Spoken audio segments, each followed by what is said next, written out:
Joining me today from the Better Business Bureau here in Wisconsin, got our friend Tiffany Schultz. Tiffany, welcome back to the show.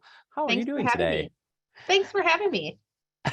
You're jumping the gun on me. You're so excited to give us some great information today. And we're going to be focusing on donating to the hurricane Ian. I always want to say Ian relief efforts. And really, any natural disaster that happens, there's always going to be calls for donating. So think broadly today. Yes, we will talk about the recent hurricane, devastating for a lot of people. But when you go to donate for something, you really got to do your research. And Tiffany, as we talk in general today, we've talked about these in different things, but people forget because there's so many different disasters that happen, and so many people want to help, but it can be difficult sometimes to figure out if it's legit. We've all seen the pictures on TV. We've seen the videos of the devastation that Hurricane Ian left behind in Florida and basically all the way up the coast into the Carolinas too. And, we wonder, what can we do? How can we help? And the opportunity is out there to help. However, the scammers have their hand out too. So before you go ahead and donate, you want to make sure that you've crossed your T's and you've dotted your I's and you're donating to a legitimate charity or organization before you open up your wallet. It's really important that we give with our head in these situations as much as we want to donate with our heart. The first one is starting with the appeal. If it's clear, like, what is your donation actually going to? What are you contributing to? How do you break that down?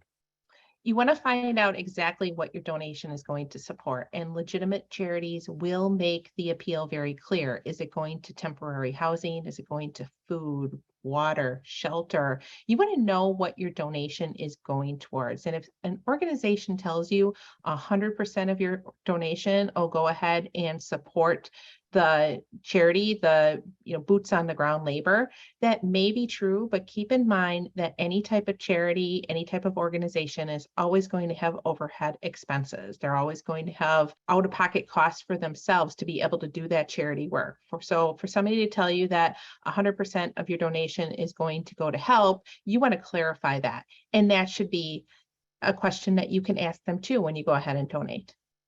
And if you're donating directly to an organization, there might be some of the scammers might be, saying, well, I'm here, I collect for so-and-so, or on behalf of the organization. And that should get you thinking, like, are they really legitimate, right?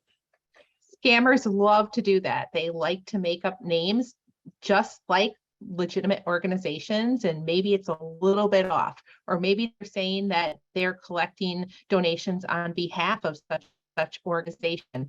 It's always best to donate directly to the organization itself, not to somebody who's collecting on behalf of the organization or an organization that you may have never heard of before. A lot of people have good intentions to get the money there, but they may not have the infrastructure to do so. These organizations that have boots on the ground in the affected areas that are experienced charities, they're going to be able to get the funds to the place where they need them. Yeah, and I you have this on here too.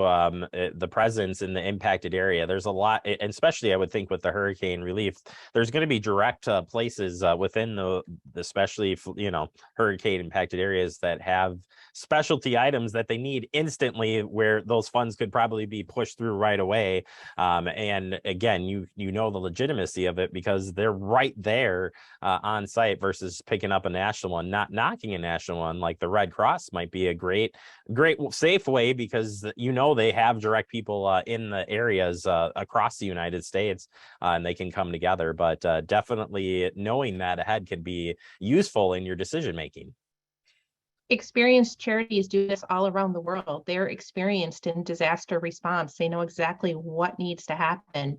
You can head on over to bbb.org, and we have an article on our website as well as give.org, which is our charity arm, about organizations who are currently taking care of disaster response in the affected areas. But it's always best to get your donation quickly to those organizations that have boots on the ground, that are already working in the impacted area and are those experienced charities. I myself have seen people pop up saying, hey, I'm taking a carload down, I'm taking a truckload down.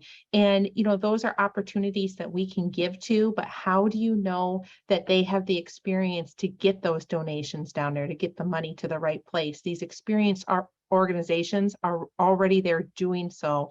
And your donation is going to be needed as much tomorrow, as much as it is 3 months from now, 6 months from now, as it is today. So don't feel like you need to give immediately, because this is going to be a long-term effort with those experienced organizations in those areas helping out.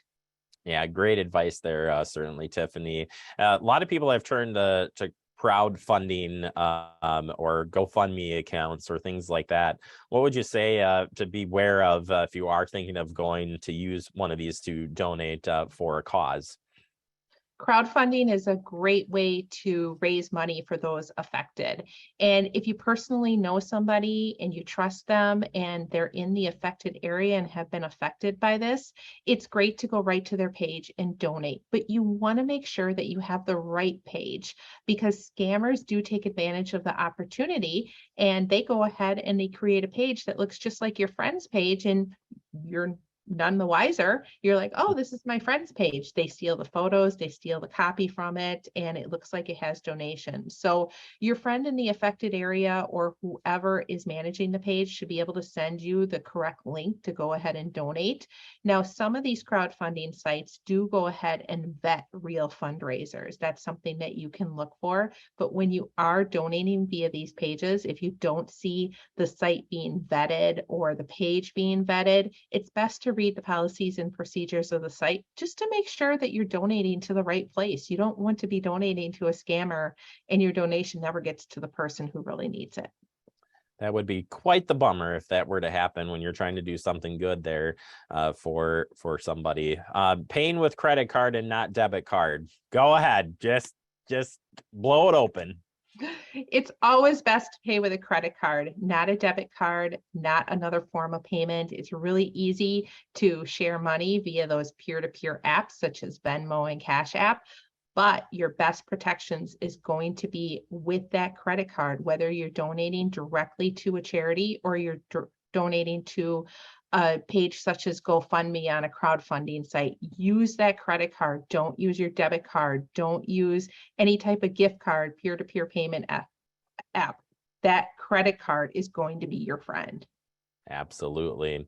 All right. If people want to learn more about the stuff that you talked about today, finding out if they're a legitimate company that is donating and organizing this stuff, how can they do so? You can research charities on give.org. That's our charity arm. And those charities listed meet our 20 standards for charity accountability. You can also find these articles on BBB.org if you're looking to get more information on how to give wisely. Yeah, thank you to everybody who has donated to any cause out there. And with these tips, Tiffany is keeping you safe once again. And you'll sleep a little bit better knowing that you donated to the right place. Tiffany, thank you so much. Appreciate your time. We'll check in with you real soon. Thanks for having me.